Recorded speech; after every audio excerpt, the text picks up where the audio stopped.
Kelompok kami akan membahas tentang pelanggaran Nike terhadap perilaku bisnis yang tidak adil kepada buruh.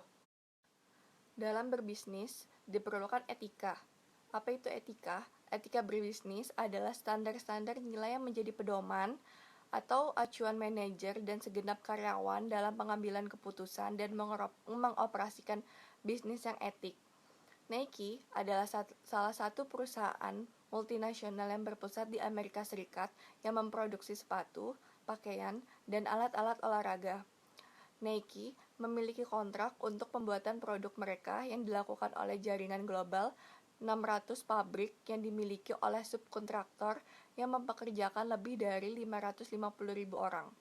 Korporasi besar ini telah membuat Nike salah satu orang terkaya di Amerika Serikat. Frase pemasaran Nike, "Just Do It," telah menjadi sebagai identitas mereka dan dalam budaya populer dikenal sebagai swoosh logo atau wajah sponsor selebriti seperti Tiger Woods. Nike bukan hanya terkenal sebagai perusahaan penghasil peralatan olahraga, namun juga sering mempekerjakan anak-anak di bawah umur. Kondisi kerja yang buruk telah terjadi selama berabad-abad. Seringkali keadaan ini menjadi pemicu tragedi pada masyarakat, terjadinya aksi menggalang hak-hak pekerja. Ini terjadi di Amerika Serikat selama revolusi industri dan bahkan di akhir abad ke-20. Namun, secara internasional, terutama di negara-negara dunia ketiga yang miskin, yang jauh dari keadilan, perusahaan-perusahaan besar di Amerika Serikat telah memindahkan sebagian besar pabrik-pabrik mereka ke luar negeri untuk menghindari peraturan kerja yang ketat di Amerika Serikat. Nike menjadi sasaran utama dari beberapa perusahaan yang dianggap melakukan tindakan tidak etis tersebut. Hal ini menggambarkan bahwa kondisi yang di beberapa daerah pabrik Nike di luar negeri kritis dan jauh dari standar minimal yang ditetapkan untuk semua karyawan. Banyak pihak menyelidiki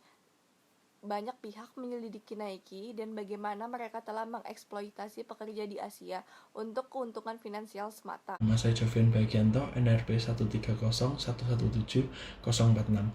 Dalam menciptakan etika bisnis, ada beberapa hal yang perlu diperhatikan. Antara lain adalah pengendalian diri, pengembangan tanggung jawab sosial, mempertahankan jati diri dan tidak mudah terombang-ambing oleh pesatnya perkembangan informasi dan teknologi.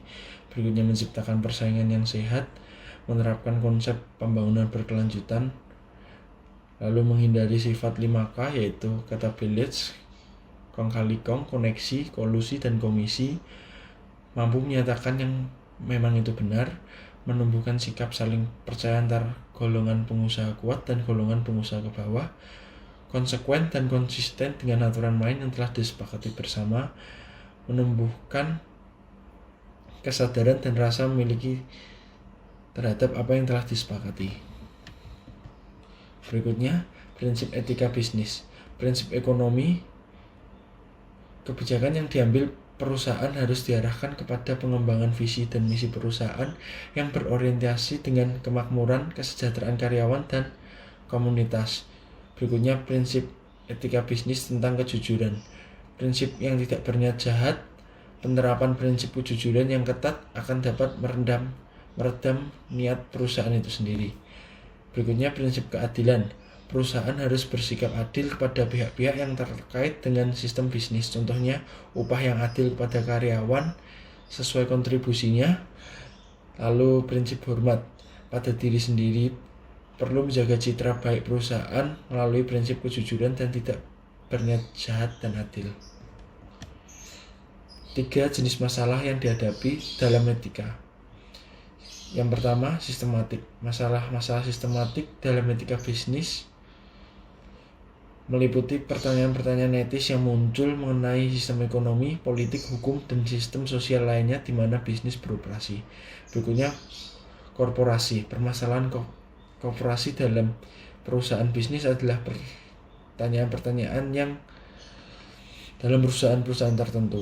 Permasalahan ini mencakup pertanyaan tentang moralitas aktivitas, kebijakan, praktik, dan struktur organisasi perusahaan individu sebagai keseluruhan.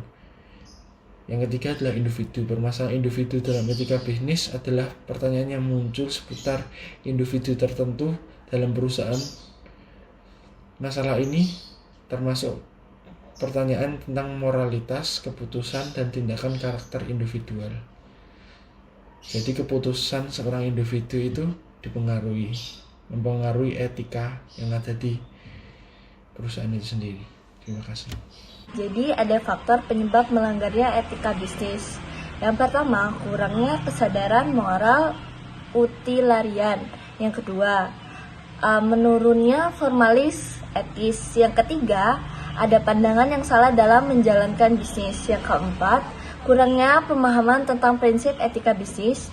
Yang kelima, rendahnya tanggung jawab sosial atau CSR. Yang terakhir, lemahnya kedudukan lembaga yang melindungi hak-hak konsumen. Nah, terdapat kebijakan Nike. Jadi, pada awal tahun 1990-an, produk Nike dihasilkan oleh 6 pabrik yang mempekerjakan 25.000 pekerja. Terus, Nike mempunyai standar panduan kebijakan pabrik perusahaan berupa kesepakatan yang ideal mengenai buruhnya, seperti yang pertama, Nike tidak mempekerjakan buruh di bawah umur. Yang kedua, akan memberikan upah yang layak. Yang ketiga, memberikan banyak keuntungan bagi buruh. Keempat, memberikan semua hak buruh setiap kali lembur. Yang kelima, karyawan kontraktor tidak bekerja lebih dari 60 jam per minggunya atau jam kerja reguler dan lembur yang diperbolehkan oleh undang-undang di negara produsen. Selanjutnya, jam kerja lembur disetujui oleh kedua belah pihak. Dan yang terakhir, karyawan berhak atas minimal 24 jam istirahat secara berturut-turut untuk setiap periode 7 harinya. Selanjutnya ada kesalahan manajemen sumber daya manusia. Jadi meskipun Nike itu setelah menetapkan standar kesepakatan yang ideal untuk para buruhnya, tetapi Nike telah melanggar terhadap sumber daya manusianya, kayak seperti tidak adanya keadilan kinerja untuk pekerja. Yang kedua, tidak ada reward apapun yang diterima pekerja setelah menjalankan tugasnya. Ketiga, perusahaan tidak memfasilitasi karyawan ketika ingin berorganisasi melalui serikat pekerja. Selanjutnya, manajemen tidak menghargai hak-hak pekerja untuk menerima uang lembur, mendapatkan hari libur, dan diperlakukan selayaknya manusia. Terus, manajer cenderung memaksa pekerja memenuhi target produksi tanpa memberikan fasilitas yang memadai.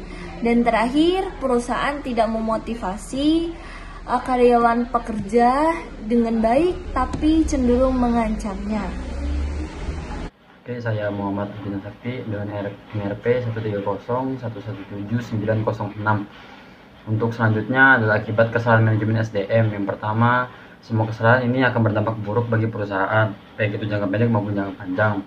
Yang kedua ada kualitas dan kuantitas produk yang dihasilkan. Yang ketiga ada pekerja tidak loyal pada perusahaan. Yang keempat, pekerja akan beralih dengan cepat. Yang kelima, pekerja sangat perhitungan pada perusahaan. Yang keenam, konflik kecil. Dan yang terakhir, pekerja cenderung membolos jika ada peluang. Hal ini dilakukan oleh para pekerja akibat perusahaan tidak memanusiawikan atau membuat para pekerja diperlakukan sebagai sapi perah, dan para pekerja tidak mendapatkan sesuai apa yang harusnya didapatkan oleh para pekerja tersebut.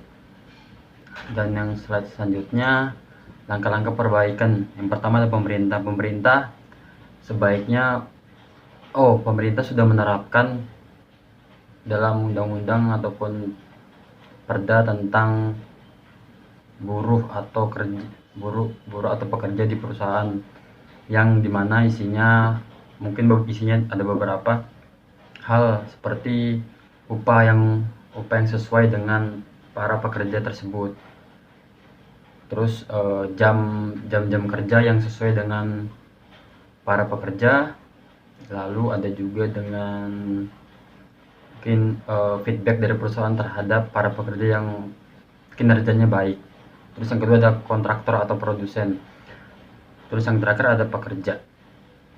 Jadi pekerja di sini berarti pekerjanya yang benar-benar ingin bekerja dan sesuai skillnya untuk perusahaan tersebut, sehingga perusahaan tidak mengalami hal-hal yang tidak diinginkan, seperti jika pekerja mengerjakan suatu pekerjaannya tidak efisien, sehingga produk yang dihasilkan mungkin juga tidak akan baik.